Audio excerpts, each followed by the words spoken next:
So what is uveal tract or uvea?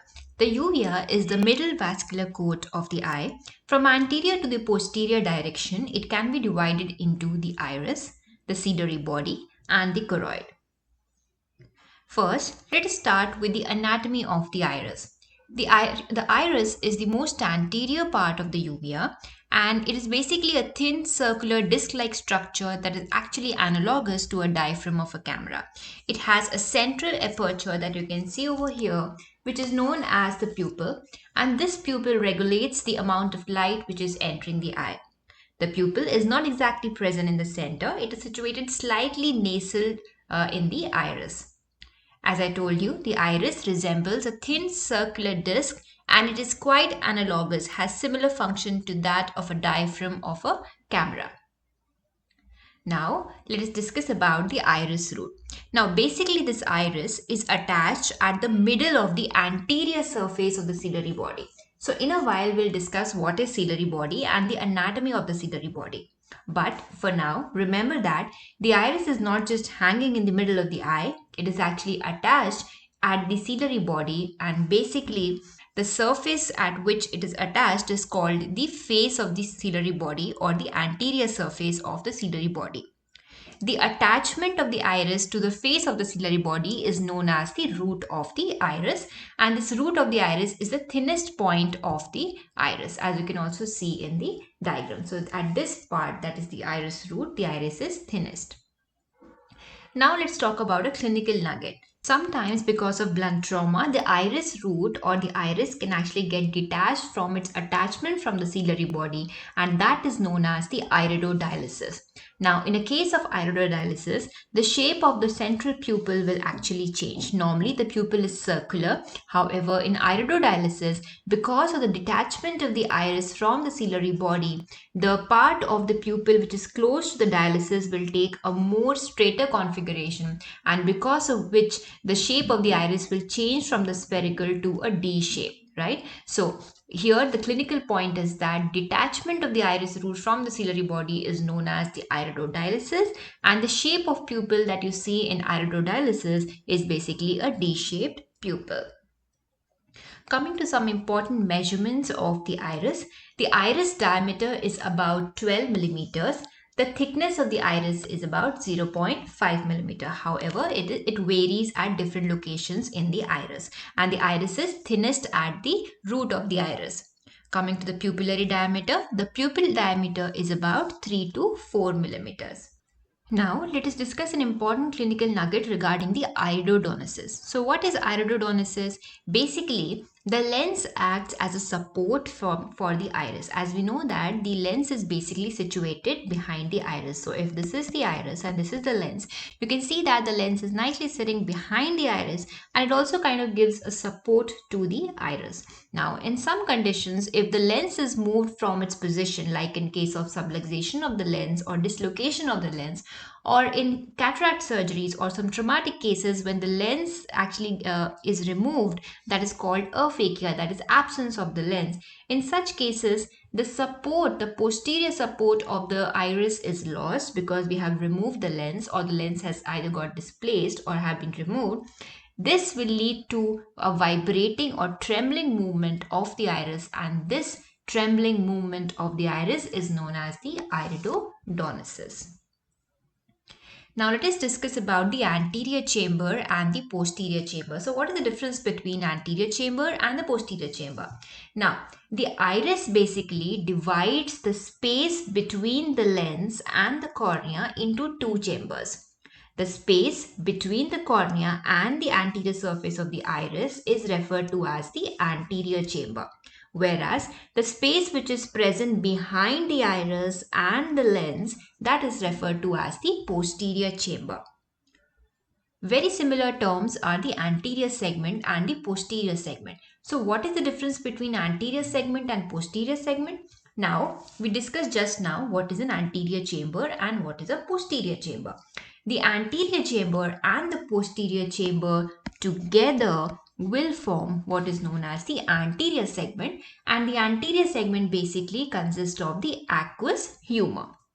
whereas the part or the section of the eye or the part of the eye between the lens and the retina behind is known as the posterior segment, and this segment basically consists of the vitreous humor. So you can say that the segment between the lens and the retina is referred to as the posterior segment, whereas the segment of the eye which is present ahead of the lens or before the lens is referred to as the anterior segment. The anterior segment consists of the aqueous humor and the posterior segment consists of the vitreous humor. Now let us discuss the anatomy of the iris in detail. The anatomy of the iris can be studied under two headings. So we'll first be discussing the surface anatomy, or also called as the macroscopic anatomy, and then we'll move ahead with the microscopic anatomy or the layers of the iris. First, let us talk about the macroscopic anatomy and the surface anatomy. So the iris basically has two surfaces. It has an anterior surface and then it has a posterior surface. First, we'll begin by discussing the anterior surface of the iris. The anterior surface of the iris, as you can see, it actually has the zigzag line. Now, this zigzag line is referred to as the collaret. This collaret or the zigzag line will basically divide the anterior surface of the iris into two zones that we will discuss shortly. However, this collaret is basically situated at about 2 millimeters from the pupillary margin, and it actually represents the point of attachment of the pupillary membrane. Now you might ask, what is exactly the pupillary membrane? As At the time of fetal growth or during the fetal period, basically the eye has a lot of vascular supply which is coming from the hyaloid, and this hyaloid artery, as you can see over here, it will form a tuft or a network of capillaries around the lens, which is referred to as the tunica vasculosa lentis. So the part of the tunica vasculosa lentis which is present anterior to the equator of the lens is referred to as the anterior tunica vasculosa lentis, and it actually goes and attaches near the collaret. Okay, so that part of the tunica vasculosa lentis is referred to as the pupillary membrane, which is attached to the collaret. Now, usually this fetal vasculature basically regresses soon after the birth. However, in some cases, it might not regress and persist even after the birth. And in such cases, if you see this pupillary membrane, it will be seen like this as it is shown in this picture. And this is referred to as a persistent pupillary membrane. So I hope that is clear what is meant by collaret and what is a persistent pupillary membrane. Now, as I told you, the collaret basically divides the anterior surface of the iris into two zones. The zone which is present inside the collaret is called the pupillary zone, and the zone which is present outside the collaret is referred to as the ciliary zone. Now let us discuss about some important structures which are present in the outer zone of the iris, which is called the ciliary zone. Okay, so remember we are discussing the anterior surface of the iris, and in that anterior surface we are talking about the ciliary zone of the iris, right? So the first structure that we see in the ciliary zone is the presence of radial streaks. Okay, so these are streaks which basically correspond to the radial iris vessels, and these streaks are much straighter in a pupil which is nicely constricted or a miotic pupil, and as the pupil undergo dilatation they will become wavy.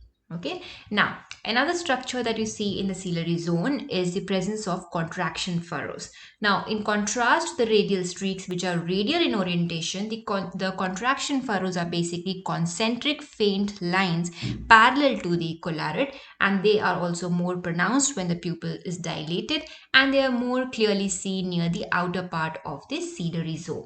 Now these diagrams over here actually represent the radial streaks and the contraction furrows. So in the first picture you can see these streaks. Of course this is the pupillary zone, but you also have such radial streaks present in the ciliary zone. And then you have the contraction furrows, which are these concentric lines that you see over here, quite faint, present in the outer part of the ciliary zone. Now, another important structure which is present in the iris, specifically on the anterior surface of the iris, is the presence of crypts. So these holes or these depressions that you see on the iris surface are called the iris crypts. These are basically the points where the anterior layer of the iris is absent. So in a while, I'll tell you what is meant by this anterior layer of the iris. But Crypts are basically the structures where the anterior layer of the iris is absent. Now, these crypts are also arranged in two rows. You can have crypts which are arranged near the collaret, and those are called the central crypts. And then you have crypts which are present near the root of the iris. Remember, the root of iris is the point where the iris is attaching to the ciliary body, right? So you have crypts near the iris roots, and those are called the peripheral crypts. Now, let us take this opportunity and discuss an important clinical nugget regarding the crypts. Okay, these crypts are very useful, extremely useful when you are trying to carry out a peripheral laser iridotomy. Laser iridotomy is basically a surgical treatment for eyes which have developed angle closure glaucoma because of the presence of a relative pupillary block. Okay, so it basically involves creation of an opening in the iris, as you can see over here. Now, this opening in the iris will actually create an alternative pathway for the aqueous to drain from the posterior chamber to the anterior chamber, relieving this iris Bombay formation and relieving the relative pupillary block. Now, for more details on this, you can actually check the video on angle closure disease, and I will provide all the links in the description. So, the clinical nugget here was that the location to carry out peripheral laser iridotomy is usually a nice big crypt, usually the peripheral row of the crypts. Now, another term that I would like you to know is the pupillary frill. So, what is this pupillary frill? Pupillary frill is basically a fringe of black pigment which is present at the end of the pupillary margin. So, you have an iris and then you have the pupil, and over here, just at the pupillary margin, you will have a fringe of black pigment. Now, this basically represents the anterior end of the optic cup embryologically. So if you don't know what is the optic cup and how the optic cup development takes place, you can actually visit the video on the development of eye, and the link to that will also be present in the description box. Now, basically, what happens is that in the iris, we have a posterior epithelium, and don't worry, we are going to talk about all the layers of the iris in a while. Now, this posterior epithelium, which is pigmented, can actually come slightly forward, and it actually extends slightly forward along the pupillary margin, and this is how you get that fringe of black pigment around the pupillary margin, which is called the pupillary frill. Now, this diagram actually summarizes all the important structures that we discussed just now on the anterior surface of the iris. So, we have the peripheral crypts, we have central crypts, we have pupillary frill, we have some concentric lines called the contraction furrows, we have radial streak, and of course the collaret, the zigzag line, which is actually dividing the anterior surface of the iris into a pupillary zone and into a ciliary zone. And definitely this collaret is actually formed because of the attachment of the pupillary membrane in the fetal period. Okay, now this is another diagram which is actually showing you the pigment rough at the margin, and you can clearly see over here this is a crypt, and you can see it actually looks like a depression, and the crypts are basically places where the anterior limiting layer of the iris is basically absent. Now let us discuss about the posterior surface of the iris. Now, similar to the anterior surface, the posterior surface is also pigmented. However, the pigmentation in the posterior surface is much more compared to the anterior surface, and this is particularly because of the presence of a pigmented epithelium in the posterior surface. Now, that pigmented epithelium, because of which you will have different colors to the posterior surface, it could either look brown in color or blue in color, and however it usually looks quite smooth to the naked eye compared to the anterior surface of the iris, which has a lot of crypts and the furrows. However, microscopically, if you see the posterior surface, it also shows some radial and concentric furrows and folds. Now we have finished the surface anatomy of the iris. Now let us move on to the microscopic anatomy, discussing the layers of the iris. The iris basically consists of four layers. From anterior to posterior, these are the anterior limiting layer, the iris stroma, anterior epithelium, and the posterior pigmented epithelium. Now don't get confused, the anterior epithelium is also pigmented, so you can actually call it an anterior pigmented epithelium. Okay, and now let us label all these four layers of the iris. The first layer is the anterior limiting membrane. Then we have the central bulky part, which is the stroma and its structures. Then we have the anterior pigmented epithelium, also called as the anterior epithelium. And finally, the most posterior layer of the iris is the posterior pigmented epithelium. First, let us discuss the anterior limiting layer. The anterior limiting layer, remember, it is not an epithelium. It is the most anterior condensed part of the stroma and consists of basically the melanocytes and the fibroblasts, and it is the anterior limiting layer which basically decides the color of the iris. In cases of blue iris, it will basically be thin and contains few melanocytes. However, in black or brown iris, the anterior limiting layer is quite thick and consists of many melanocytes. Now, you have to remember what I told you, that the anterior limiting layer is absent in crypts. Moreover, in cases of places of contraction furrows, the anterior limiting layer is quite thinner. An important clinical nugget that you must remember is that because the anterior limiting layer is not a true epithelium, it can actually absorb aqueous directly into the stroma of the iris. Okay, because it is not a barrier, to the flow of aqueous. The anterior limiting layer is not even an epithelium. Another clinical nugget is regarding the iris heterochromia that you see in Fuchs uveitis.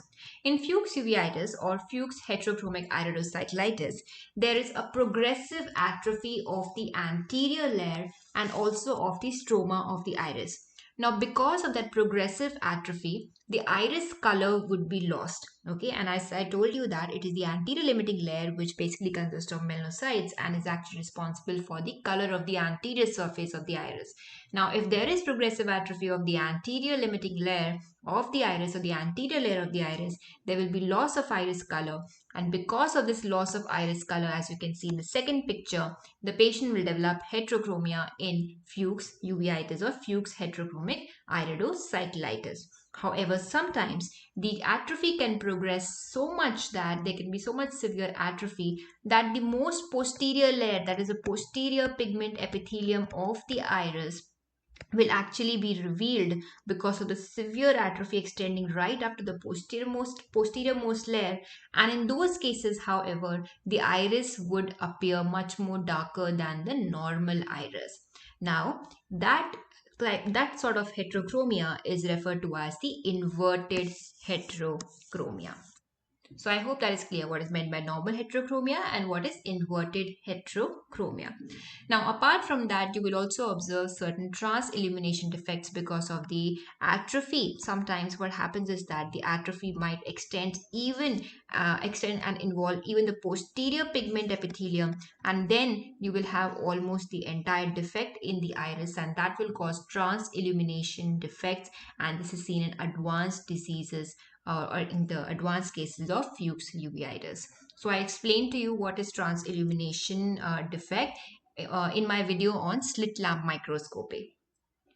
Now, one important point that you must remember is that all these features, heterochromia and transillumination defects, they are more common in lighter iridis. If in individuals who have darker iridis, basically, or the races of color, usually the sign that you should observe in cases of Fuchs uveitis is actually the blurring of the iris crypt. So that is one important high yield point, that in dark races or in darker individuals, look for blurring of the iris crypts rather than looking for heterochromia. Now let us talk about the second layer of the iris, and that is the iris stroma. The iris stroma basically forms the bulk of the iris tissue, as I showed you, and it basically consists of this network of collagen fibers along with ground substance in between. However, apart from that, it has two important muscles. These are the sphincter pupillae, the dilator pupillae, and it has the vessels of the iris, the nerves of the iris, and of course it has some cells, specifically the pigment cells. Now let us discuss about the muscles first. So in muscles we have the sphincter pupillae and dilator pupillae. The sphincter pupillae is actually the muscle which is about 1 millimeter in thickness. It forms that 1 millimeter circular band around the pupil, and it is actually derived from ectoderm. So don't get confused. Usually muscles are derived from mesoderm. However, here the muscles are derived from ectoderm. The action of sphincter pupillae, as the name suggests, is that it causes constriction of the pupil, that is meiosis, and it is innervated by the parasympathetic postganglionic fibers of the third nerve via the short ciliary nerve. So basically what happens is that the third nerve comes forward and carrying the preganglionic parasympathetic fibers, then they relay in the ciliary ganglion, and from the ciliary ganglion the postganglionic fibers are going to being carried forward in the short ciliary nerve, and the short ciliary nerves are finally going to go and supply two structures within the eye. One is the sphincter pupillae and the other one is your ciliaris muscle, which is the muscle present in the ciliary body.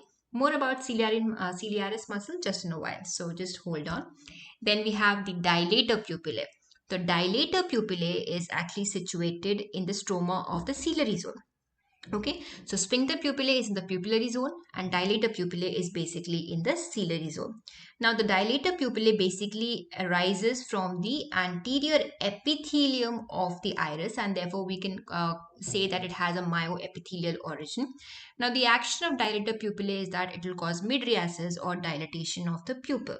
Now here the innervation is actually sympathetic innervation from the cervical ganglion, and this comes along the long ciliary nerves. Okay, so remember, dilator pupillae is by the sympathetic nerves and the sphincter pupillae is by the parasympathetic nerves. So in other words, you can also say that sympathetic innervation to the eye causes mydriasis of the pupil, whereas parasympathetic innervation to the eye causes constriction or the meiosis of the pupil.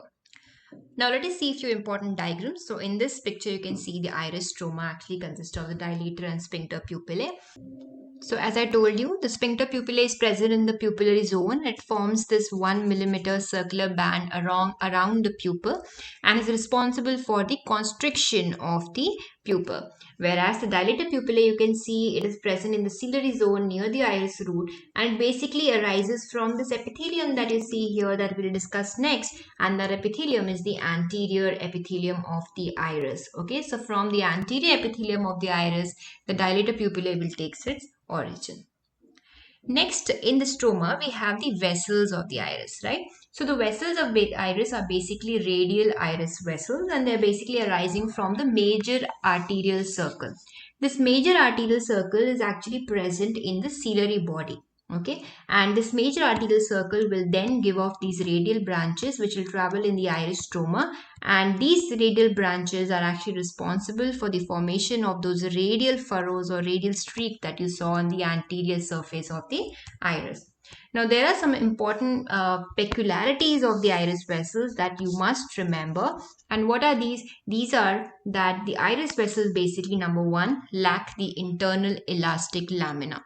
Number two, they are non-fenestrated endothelium. So this is quite different from the vessels that you see in the ciliary body. The ciliary body capillary network, what we are going to study in a while, basically have a lot of fenestration, and that is why the ciliary body is actually responsible for the formation of the aqueous humor. Whereas the iris vessels have really tight junctions present in the endothelium. They have no fenestration.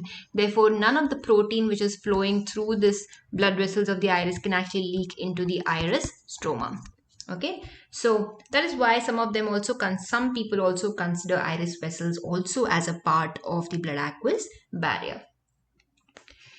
Coming to another important clinical nugget related to the iris vessels, and that is the rubeosis iridis. So rubeosis iridis is basically a term which is used for abnormal new vessels that grow on the surface of the iris. Now these new vessels can actually grow either on the pupillary margin as seen in the first picture, or they can actually grow on the surface of the iris. Now the question is, how do you differentiate between the normal iris vasculature and the abnormal iris vasculature or the new vessels? First of all, the abnormal vessels can be seen in conditions which causes ocular ischemia or retinal ischemia. Okay, as we know that ocular ischemia or retinal ischemia basically will lead to increased expression of the VEGF factor, that is vascular endothelial growth factor. And this VEGF or vascular endothelial growth factor is responsible for the neovascularization that occurs basically on the iris, right? Now, there are various conditions. You can have chronic uveitis, neovascular glaucoma, which can cause this neovascularization of the iris, which is referred to as the rubeosis iridis.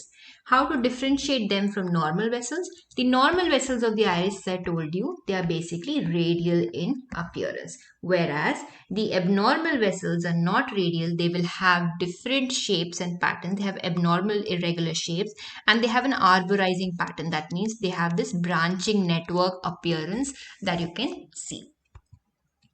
Another important point, I would say, which is asked in exams, is the presence of dilated iris vessels, which is called roseolae. So, in which condition do you see dilated iris vessel roseolae? And the answer is in syphilis. Now coming to the various cells which are present in the iris stroma. The various types of cells that can be present in the iris stroma are the melanocytes and the clump cells. Okay, so the melanocytes basically will have these branching filaments and they consist these granules which are present. Okay, so these are called the melanosome. However, similar to the melanocytes, we have another sort of pigmented cells which do not have branching filaments and they are quite round in shape, and those cells are referred to as the clump cells. Apart from that, other cells which are present in the stroma of the iris are the fibroblasts, macrophages, and the lymphocytes. Now, again, let us discuss an important clinical nugget with respect to the iris pigmentation and with respect to the cells which are present in the iris stroma. Okay, so here we are going to talk about the heterochromia that is seen in Horner's syndrome. Okay, the iris pigmentation is actually determined by the number of melanin granules which are present in those melanocytes. Okay, so it is not just the number of melanocytes, it's the number of melanin granules or the melanosomes which are present in the melanocytes. Now, the during fetal life, basically, it is a sympathetic innervation that determines the migration of these melanocytes to the iris stroma.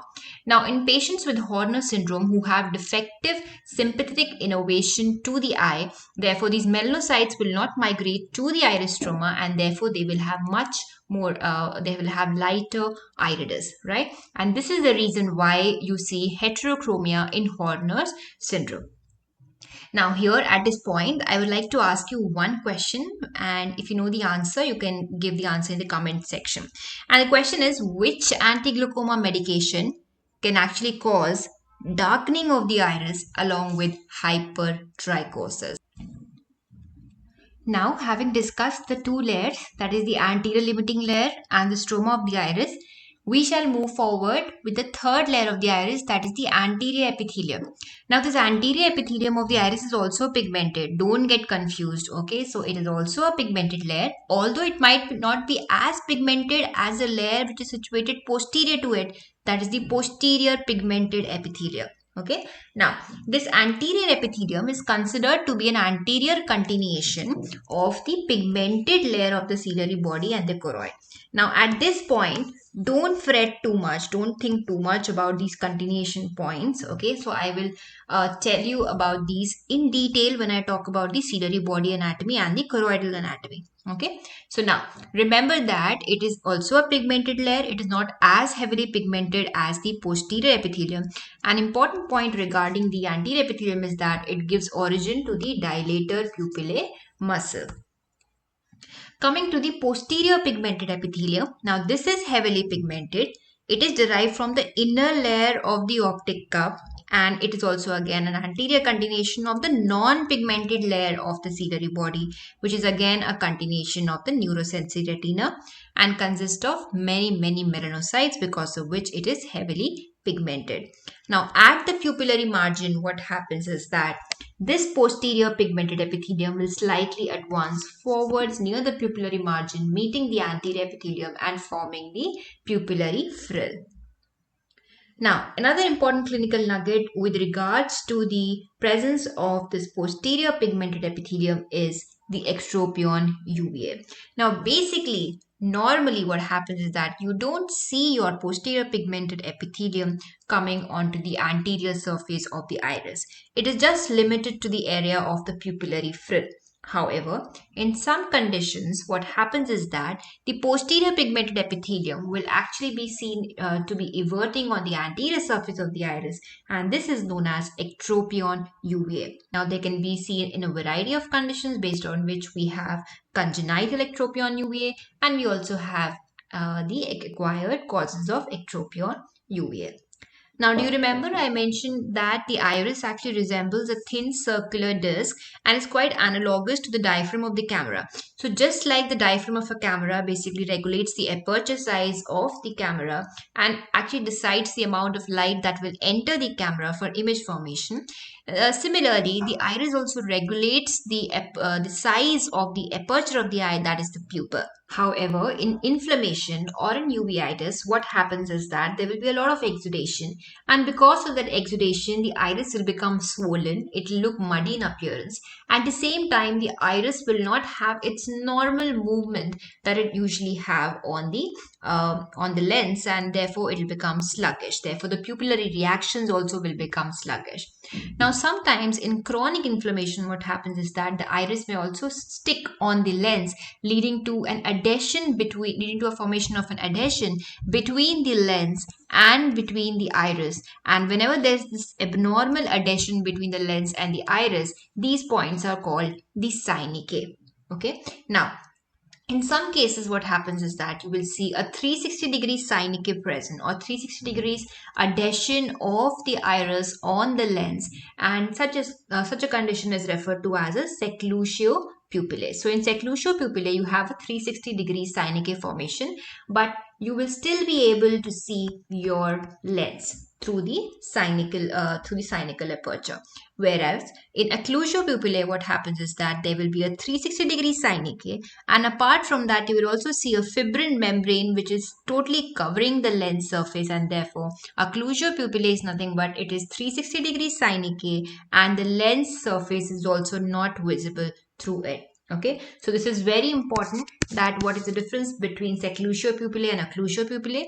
In seclusio pupillae, you have a 360-degree synechiae as seen over here, okay, around the lens. And however, when you put your slit beam, you can actually visualize the lens through it.